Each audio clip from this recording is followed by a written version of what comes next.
It was a foggy evening when Sam returned home from a long day at work. The air was thick, and the fog seemed to cling to every streetlight, distorting the world into a hazy blur. Sam's apartment building loomed ahead, barely visible through the mist. As he walked up the steps, he noticed something odd. The street, usually full of noise and life, was eerily quiet tonight. Unlocking the door to his apartment, Sam stepped inside and flipped the light switch. Nothing. The power was out.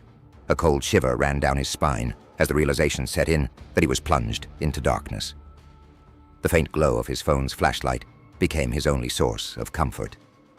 As he made his way through the familiar space, the sound of his footsteps seemed unnaturally loud. Every creak of the floorboards echoed, as if the apartment itself was amplifying his movements. Trying to calm his nerves, he headed for the breaker box in the hallway. Suddenly, a faint whisper drifted through the apartment.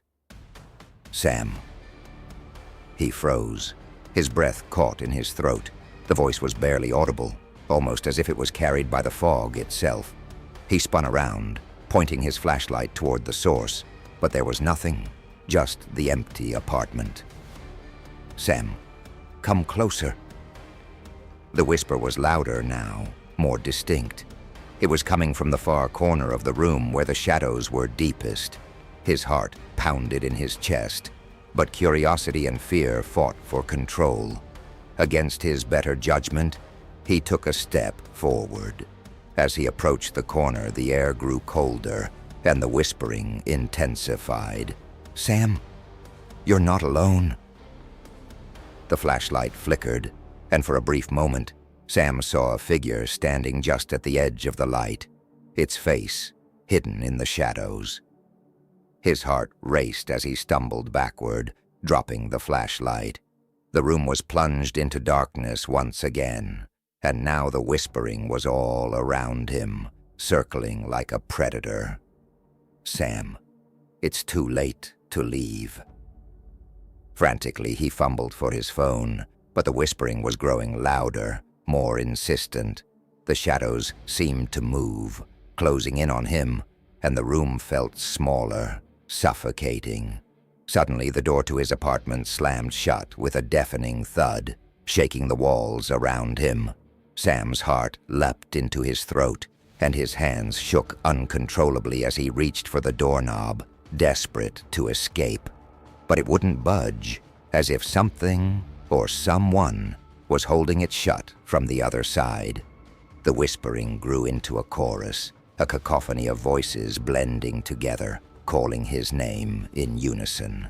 He pressed his back against the wall, his eyes darting frantically in the dark, searching for any sign of movement. Then, without warning, the shadows shifted again. In the dim glow of his phone's screen, he saw it. The figure. Now fully visible but still faceless, standing motionless at the center of the room. It was tall, unnaturally tall, and its limbs were long and distorted, its very presence radiating an unnatural chill. The figure raised a hand and pointed directly at him. "Sam, you let us in." His breathing quickened, and a wave of panic washed over him. No, I didn't," he stammered, his voice barely a whisper, as if speaking too loudly would break the fragile barrier between him and the thing in front of him. The shadows began to swirl, closing in around the figure, dragging it into the floor as if the very darkness was consuming it.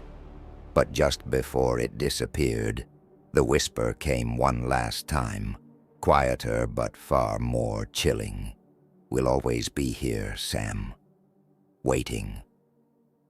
The lights flickered back on, and the room was suddenly empty. The door creaked open as if nothing had happened, but Sam knew better. He wasn't alone anymore. The darkness had left its mark, and every time the lights went out, every time the fog rolled in, he would hear them, the echoes of the shadows, waiting for him to let them in again.